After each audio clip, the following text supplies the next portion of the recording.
بسم اللہ الرحمن الرحیم۔ السلام علیکم ورحمۃ اللہ وبرکاتہ۔ حضرت بہلول دانا اور خلیفہ ہارون رشید۔ بہلول کا نام تو آپ نے ضرور سنا ہوگا، جنہیں بہلول دانا بھی کہا جاتا ہے۔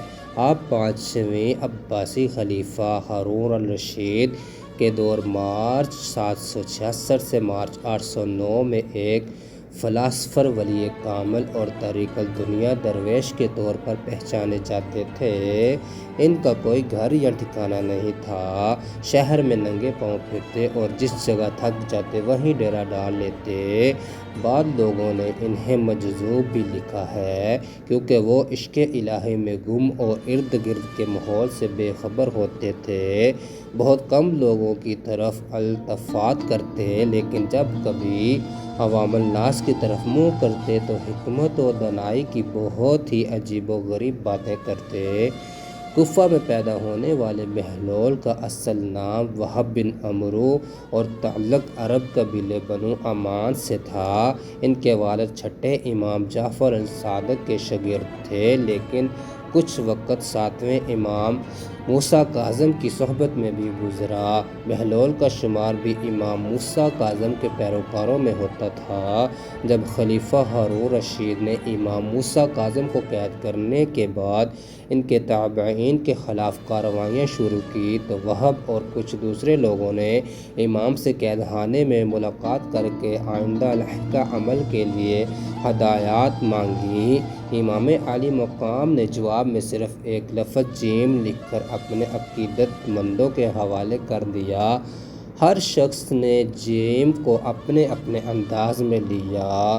کچھ نے اسے جلا وطن سمجھا اور بعد نے اس کے معنی جبل یعنی پہاڑوں میں روپوشی لیا، لیکن وہب نے اسے جنون یعنی مجنونیت میں تبدیل کر دیا۔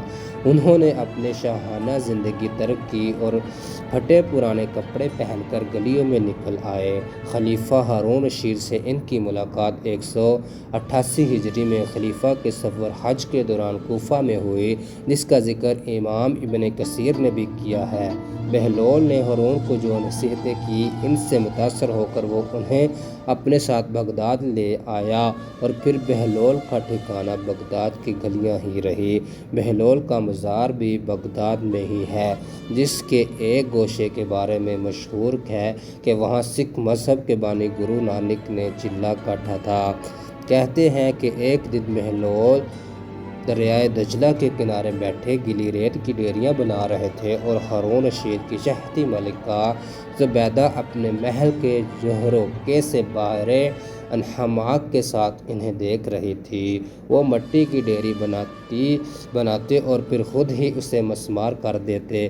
ملکہ جھروکے سے اتر کر اپنی سہیلیوں کے ہمراہ دریا کنارے آ گئی اور پوچھا، کیا کر رہے ہو بہلول؟ بہلول نے ادائے بے نیازی سے کہا، جنت کے محل بنا رہا ہوں۔ ملکہ نے سوال کیا، اگر کوئی تم سے یہ محل خریدنا چاہے تو فروخت کرو گے؟ بہلول نے کہا، ہاں ہاں، کیوں نہیں، میں بناتا بھی ہوں اور فروخت بھی کرتا ہوں۔ ملکہ نے پوچھا، بتاؤ ایک محل کی قیمت کیا ہے؟ بہلول نے بے ساختہ کہا، 3 درہم۔ بعض لوگوں نے 1 درہم بھی لکھا ہے۔ ملکہ کے حکم پر بہلول کو 3 درہم اسی وقت ادا کر دیے گئے۔ یہ واقعہ ملکہ نے اپنے شوہر خلیفہ ہارون رشید کو بتایا، جسے خلیفہ نے مذاق میں ٹال دیا، لیکن رات کو ہارون نے خواب میں جنت کے مناظر دیکھے، جن میں آبشاروں اور مرغزاروں کے علاوہ خوبصورت محلات بھی شامل تھے۔ سرخ یاقوت کے ایک محل پر اس نے زبیدہ کا نام لکھا بھی دیکھا۔ ہارون نے سوچا کہ دیکھوں تو صحیح، کیونکہ یہ میری بیوی کا گھر ہے۔ وہ محل میں داخل ہونے کے لیے جیسے ہی دروازے پر پہنچا، دربان نے اسے روک لیا۔ ہارون رشید کہنے لگا، اس پر تو میری بیوی کا نام لکھا ہے، اس لیے مجھے اندر جانا ہے۔ دربان نے کہا، نہیں، یہاں کا دستور الگ ہے، جس کا نام ہوتا ہے صرف اسی کو اندر جانے کی اجازت ہے۔ لہٰذا آپ کو داخل ہونے کی اجازت نہیں۔ جب دربان نے ہارون کو پیچھے ہٹایا تو اس کی آنکھ کھل گئی، لیکن بیدار ہونے پر خیال آیا کہ اللہ تعالیٰ نے زبیدہ کے حق میں بہلول کی دعا قبول کر لی ہے۔ چنانچہ وہ ساری رات اسی افسوس میں کروٹیں بدلتا رہا۔ اگلی شام وہ بہلول کو تلاش کرتا دریائے کنارے پہنچ گیا۔ بہلول ایک جگہ بیٹھے اسی طرح مکان بنا رہے تھے۔ ہارون نے پوچھا کیا کر رہے ہیں؟ بہلول نے کہا جنت کے محل بنا رہا ہوں۔ ہارون نے پوچھا بیچو گے تو؟ بہلول نے کہا ہاں ہاں کیوں نہیں، میں بناتا بھی ہوں اور فروخت بھی کرتا ہوں۔ ہارون نے سوال کیا کہ بتاؤ ایک محل کی قیمت کیا ہے؟ تو بہلول نے جواب دیا تیری پوری سلطنت۔ ہارون رشید نے کہا اتنی قیمت تو میں نہیں دے سکتا، کل تو آپ 3 درہم کے بدلے دے رہے تھے اور آج پوری سلطنت مانگ رہے ہیں۔ بہلول دانا نے کہا خلیفہ کل بن دیکھے معاملہ تھا اور آج تم محل دیکھ کر آئے ہو۔ خلیفہ یہ سن کر مایوسی سے گھٹنوں کے بل بہلول دانا کے سامنے بیٹھ گیا اور کہنے لگا حضرت آپ مجھ سے میری ساری سلطنت لے لیں لیکن مجھے ایک محل دے دیں۔ جب بہلول دانا نے خلیفہ کی عاجزی دیکھی تو کہا کہ میں تمہاری اس سلطنت کا کیا کروں گا؟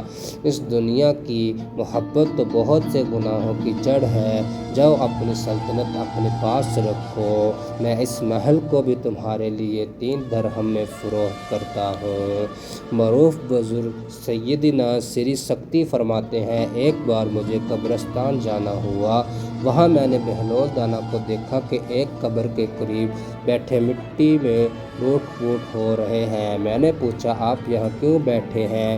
جواب ملا میں ایسی قوم کے پاس ہوں جو مجھے اذیت نہیں دیتی اور اگر میں غائب ہو جاؤں تو میری غیبت بھی نہیں کرتی۔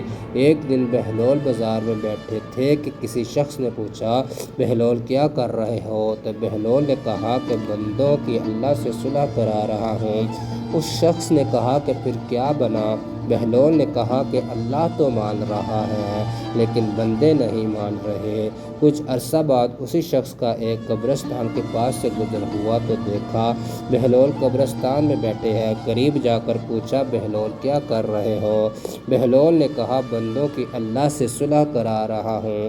اس شخص نے کہا کہ پھر کیا بنا؟ بہلول نے کہا کہ بندے تو مان رہے ہیں مگر آج اللہ نہیں مان رہا۔ بہلول سے ایسے درجنوں واقعات اور دانائی کی باتیں منسوب ہیں۔ کچھ لوگ اسے کتابی باتیں کہتے ہیں اور بعض اسے روحانیت کے معراج مانتے ہیں، لیکن یہ طے ہے کہ جو بہلول دانا کہہ گئے وہ پتھر پر لکیر ہے۔